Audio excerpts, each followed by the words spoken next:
A crisp morning in February 2013. A teenager from northern China wakes up to fervent rapping on his door. Let's call him Doug. Doug is in his final year of high school. So previous night, me and my parents will have a pretty big fight. They'd had the same fight a million times already, about what university Doug was going to go to and what career option he was going to pursue, about why he was more interested in drumming than in studying. It was heated and everyone went to bed angry. But even when Doug's parents are angry, they don't ever knock this way. Blurry-eyed, he opens the door and sees two strange men dressed in ordinary clothes. They claim they are police. They're saying, okay, do you know this person? Blah, blah, blah, which is a name I never heard of. He said he is in trouble. He got picked up yesterday. And he said, you are his culprit, like a partner in crimes. And they said I was required to go with them to assist in some investigation. Doug has no idea what they're talking about. He's starting to panic a little because he's used a VPN to access YouTube to watch drumming tutorials. They take him to their car. Doug is surprised they're driving a regular Jeep, not an official police car. The men explain that they did this on purpose to save him the embarrassment of being seen being taken away by the police. So Doug gets in the car. But when they start driving, they go right past the local police station. 30 minutes later, in another part of the city, they pull into an enclosed compound with a tall green gate. Doug has the sinking feeling that the men were lying. They aren't police at all. He feels he won't leave this compound for quite a while. It's a special place for kids with behavioral problems, one of many across the country, each with their own ever more cruel practices to force teenagers into obedience. What exactly is happening at these schools? How are they allowed to exist? And what does World of Warcraft have to do with it all?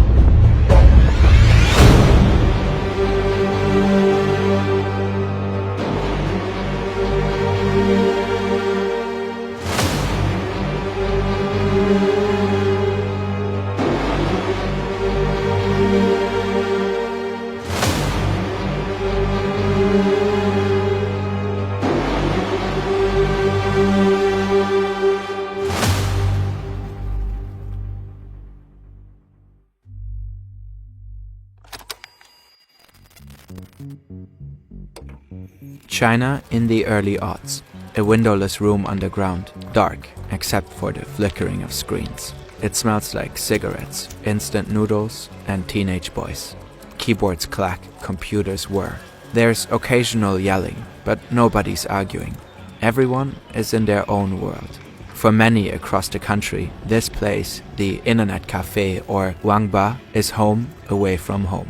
As the country grows wealthier, internet usage increases dramatically, especially among the young. Teenagers spend more and more time in 24-hour Wangba, and their parents, who were raised before the country's tech revolution, just don't get the appeal. How could their kids be more interested in World of Warcraft than getting ahead in school, playing sports, and even dating? Parents are growing seriously worried.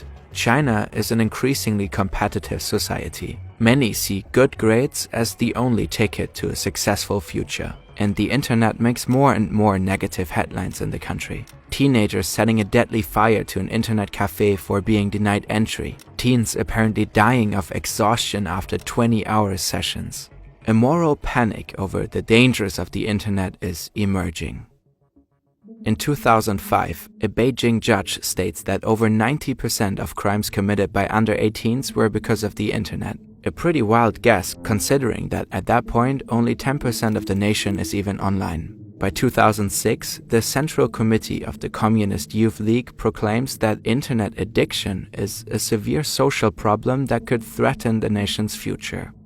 The government claims that internet addiction is now the #1 public health threat to its teenage population. Something must be done. Now that it's not 2006, we're all aware that knowing your way around a computer won't hurt your career prospects. And the internet offers countless ways to learn new skills. One platform we can recommend in particular is Brilliant.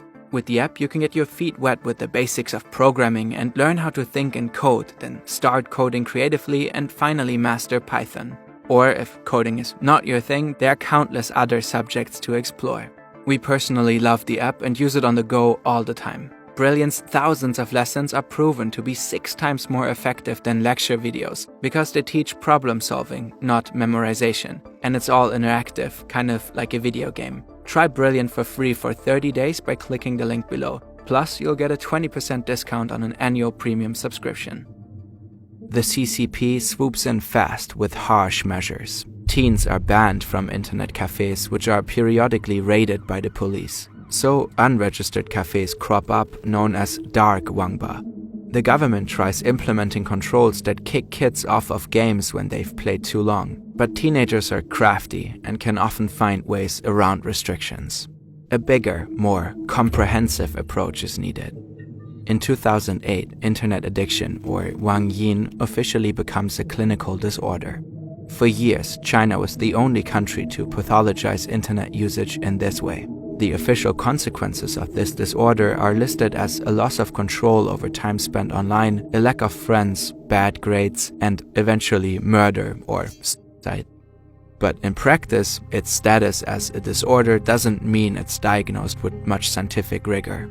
Internet addiction is not measured by the hard number of hours kids spend online, for example. Symptoms like depression, fainting, and anorexia are all enough to get a kid a diagnosis. If your parents don't like who you're dating, you too could be diagnosed as an internet addict. Really, anything socially undesirable might fall under the internet addiction umbrella. In this climate, the state-run broadcaster CCTV releases a bombshell documentary, Fighting the Internet Demon, Who Turned Our Geniuses into Beasts.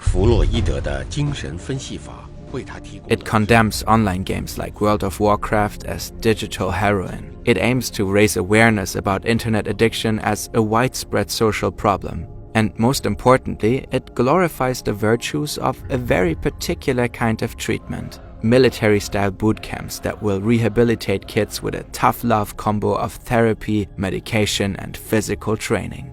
The first camp was set up in 2006 near Beijing by a famed colonel in the People's Liberation Army, Tao Run. Tao Run is celebrated for his work in rehabilitating drug addicts at similar boot camps.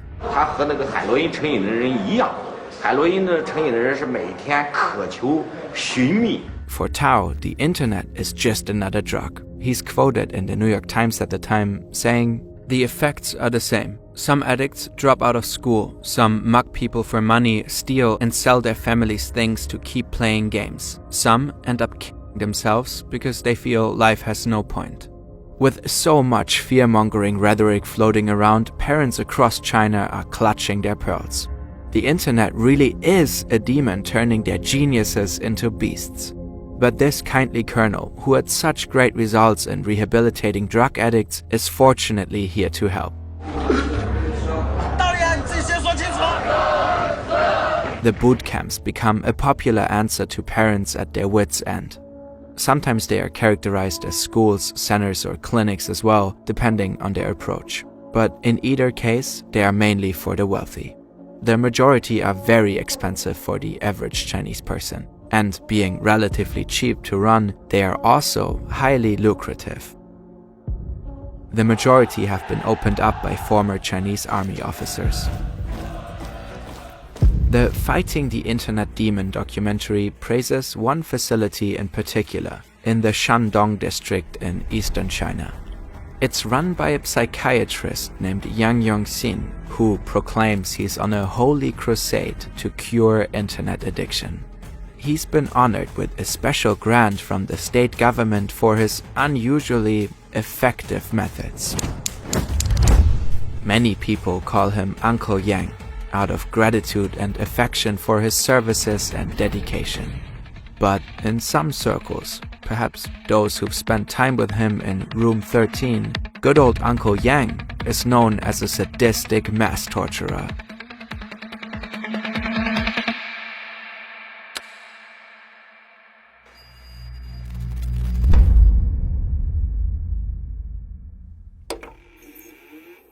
Back in 2013, Doug finds himself in an enclosed compound. Officially, Doug's camp is called a vocational school. I was required to partake in the formal routine, which is waking up in 7 a.m. There's morning exercise, which is like jogging, marching pace around the schoolyard, which is kind of like a prison. It's like a boot camp / private run juvenile correction facility / prison in disguise. At these places, internet addiction often acts as a type of catch-all umbrella for undesired behaviors. Behaviors these institutions aim to correct. All across China, parents fed up with their kids will orchestrate kidnappings and deliver them to drill sergeants and dodgy psychologists. Luckily, Doug is not in the care of Uncle Yang. He'll never set foot in room 13. But that doesn't mean this new school of his won't scar him for life. And they explained to me, you're here because your parents think you are on the edge, that you need to be sent here to correct your behavior. He doesn't know how to feel about the fact that his parents sent him here. Are their family problems really grounds for getting locked up? I feel angry, I feel helpless, and I wanted to run, but at that point I was still shocked and too confused to know what's going on. I thought, like, where is this place? Why am I here? I asked them, can I leave? They said, you're not free to leave, and don't even try to run, because when you try, we will tackle you down and you will be watched 24/7. And I was like, okay, I don't want to suffer any physical damages, so I just complied to whatever they said. I just followed exactly what they told me. Doug describes the school as 5 stories high, barricaded by a tall green gate. The compound is surrounded by a 3-meter wall topped with iron wire. Inside the facility, Doug quickly becomes absorbed into the grueling, repetitive activities. While we couldn't independently verify all of the details of his particular camp and experiences there, his account is very similar to the many testimonies of other former detainees of similar camps. Doug describes an ongoing cycle of military-style drills, mandatory therapy, and pointless lessons where the teacher would just hit play on the VCR. Like any prison, the food is terrible. And as Doug describes it, hygiene standards are also questionable. Though the detainees are constantly doing exercise, they're only permitted 1 shower per week. He has no contact with his family, his friends, or the outside world in general. Doug is surprised that not everyone is a teenager. Some are as young as 6. A few are in their mid-30s. Those who aren't minors were, according to Doug, also delivered by an abduction organized by their families and the school and find themselves incarcerated for dubious reasons. This happens at other facilities too. Doug quickly discovers there's a pecking order amongst the detainees. Students that's been there longer, who is more acquainted with the rules, putting forth some kind of discipline on other students, and the caretaker will turn a blind eye on what is actually happening. So there is a lot of bullying, there's a lot of physical abuses happening, especially when you are new there. They will try to discipline you. He says that guards would encourage kids to physically keep each other in line. At one point, an older detainee struggles to keep up with the demands of the drills. As punishment, the caretakers forced other students to drag him around while running. There are ways you can gain approval from the guards, however. There are Stockholm syndromes. So everybody is trying to win the favor of the caretaker just in exchange for better conditions. For example, you get certain privileges. You can get more food when you're at the canteen. You get to skip the regular routine to help out in the kitchen, just like that. So at a certain point, there's one guy who is, I think he started this trend by giving the caretaker like a back massage. So everybody just kind of follows him, like, hey, would you like a massage? We can give you that. Unfortunately, I was one of the followers of this trend. The overall experience was deeply traumatizing, but Doug sees some merits in it. I was there mainly because of my disputes between me and my parents. So I was lucky to got a very experienced therapist assigned to me. So we have in-depth exchange. It helped a lot. I think that was the only part that helped. Overall, he considers himself lucky, if in a cynical way. His experience was brutal. Kids were beaten up in front of him, psychologically abused by former military guards / caretakers. He was locked up without contact to the outside world for 4 months against his will, none of his friends even knowing what happened to him. But of all these lucrative, poorly regulated camps that sprang up so quickly, his was way less extreme than others. Especially compared to what Uncle Yang was up to.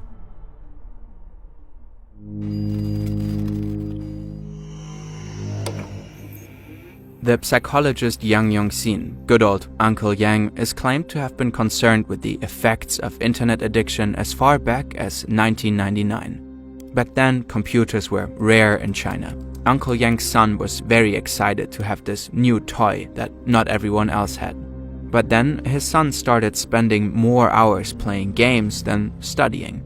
It grew into a problem, and for Uncle Yang, it was clearly something that needed psychiatric support.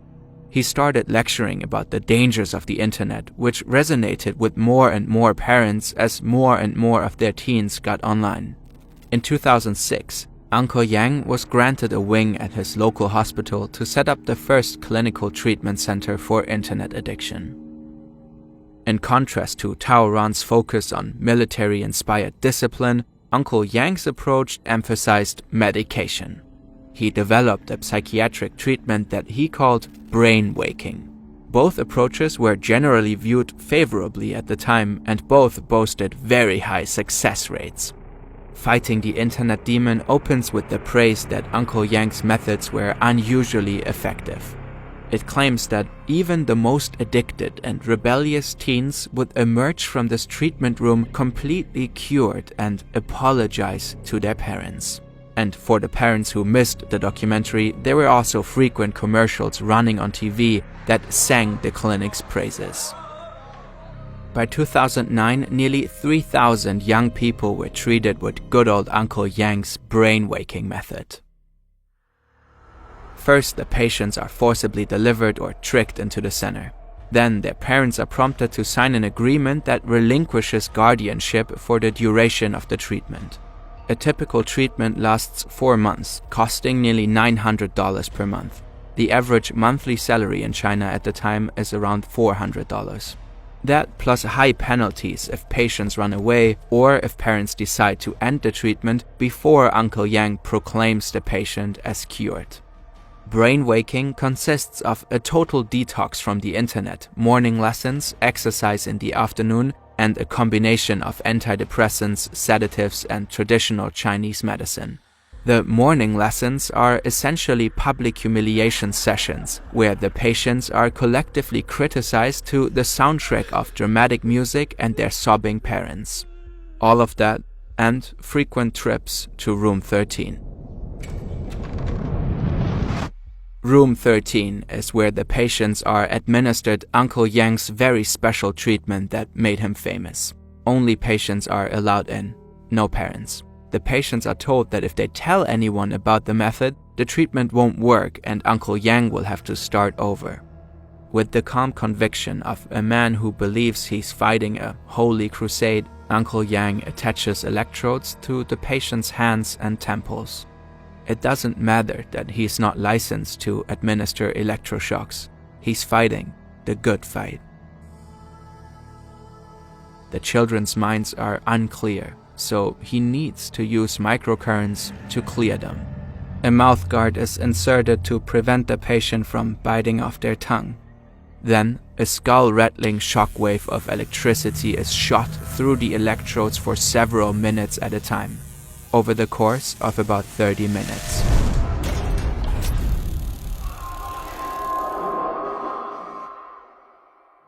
In the rare, last resort cases that electroconvulsive therapy is still used nowadays, a shockwave is usually sent for just a few milliseconds, or maximum 1 minute. The patient is under general anesthesia and shouldn't feel any discomfort. Not so in the care of Uncle Yang. Here, the pain is part of the treatment, and the shockwaves are often several minutes long. Former patients describe the pain as unimaginable, like a needle inserted into the brain, but far, far worse. Sometimes a shock was said to leave burns. One teenager, Teng Fei reported to The Guardian that he was given ECT dozens of times in 6 or 7 sessions over the course of just over a month. When he tried to escape room 13, he was given another 30-minute round of shocks. Teng Fei told his parents about the ECT, who promptly removed him from Uncle Yang's treatment center. They were fined, but glad to have their son out of the clutches of a mad doctor. Other parents were reportedly also concerned with the methods used, but allowed the treatment to continue so that their children would be released more quickly. The more you complied with Uncle Yang's methods and admitted you were wrong and sorry, the sooner you would be considered cured. All Teng Fei wanted was revenge on Uncle Yang. He went online and wrote about his experiences and connected with other victims. In these circles, Uncle Yang became known as the Monster Killer. The online outcry spread fast. Initially, the Chinese World of Warcraft community was in uproar. A wildly popular protest machinima was released, which also criticized censorship and narratives of internet addiction in China at large. Criticism of Uncle Yang then quickly made it to mainstream media. Public perception of his methods shifted and started to be deemed excessive. In July of 2009, China banned electroshock therapy for internet addicts. But that didn't stop Uncle Yang. He skirted the new law by slightly adjusting his methods. He claimed it was not the same as ECT and rebranded it as electronic acupuncture. And despite the bad press, many desperate parents kept sending their kids to him. Up through 2016, he had treated around 6,000 patients. The whole time, Room 13 reportedly was still in operation. Then, it finally, officially closed.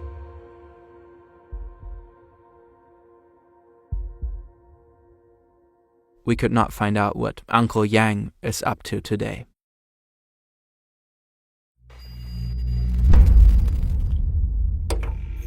By 2017, hundreds of internet addiction boot camps were in operation all over the country. By that time, it was widely known that it's not just Uncle Yang's facility that is abusive. Weibo users were in outrage over the widespread abuse. How could these camps still be open? How could parents still send their kids there despite the onslaught of bad press? There were beatings, suicides, and reports of kids ordered to lie on their stomachs all night in snow. A 19-year-old woman died when her treatment consisted of being lifted and dropped. In one famous case, a child died just 2 days after being checked into a camp that promised gentler approaches than the more notorious camps. The boy's body was covered in bruises, and an autopsy confirmed more than 20 external injuries and several internal ones. The exact cause of death was never determined, but the camp was shut down shortly after. The nation was shocked even more when a 16-year-old girl tied her mother to a chair and let her starve, as revenge for placing her in one of the camps. One camp came under fire when former detainees revealed that children were repeatedly placed in 10-day solitary confinement. The camp was shut down and the founder was jailed. Solitary confinement is in violation of the China-ratified UN Charter Against Torture. But some camps were not condemned for this practice, most notably the first, Tao Ran's, a camp that was funded by the government. In the 2013 documentary Web Junkie, Tao Ran's staff is filmed openly discussing the merits of placing children in solitary confinement.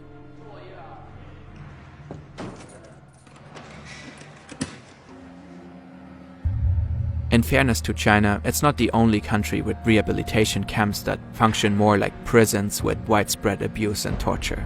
Most notably, the troubled teen industry in the United States is alive and flourishing, despite an ongoing media frenzy around its horrific practices. These are alleged to include beatings, starvation, and solitary confinement. But a key difference is that in China, the camps have stronger ties to the government and military. Duck is in no doubt that the CCP was well aware of how his school operated. Just for my own safety and well-being, I don't think I can make any commentary about CCP itself, but what I can tell you is that almost everywhere In every education facility, there's got to be a party branch. Any major university, any primary school, either public or private, they got to have a sector. A 2022 report in Sixth Tone, a state-owned Chinese newspaper, asserts that abusive internet addiction camps still exist. Some of the most notorious camps simply changed names or addresses and continue to operate. The article claims that after a while, the controversies around abuse were less and less in the media, almost like people wanted to forget about this ugly chapter in recent history. But as memories of the camp's abusive practices started to fade, the internet is once again the scapegoat for any socially undesirable behavior. Whatever is really going on in these camps today, it is clear that China is still very concerned with the effect of the internet on its young population. And Tao Ren continues to be the go-to guru for all things regarding internet addiction. In fact, he's starting to publish scientific papers that are gaining traction in the United States and other countries. Former detainees like Doug are still grappling with their experiences. Some are turning their trauma into art. The 2020 show Crossfire is partly based on the clinics and went viral in China, gaining 100 million views in just 4 days. There's a video game called Breakout 13, where you're trapped in Uncle Yang's clinic. And finally, the recent virtual reality film Diagnosia takes you inside the memories of a former detainee.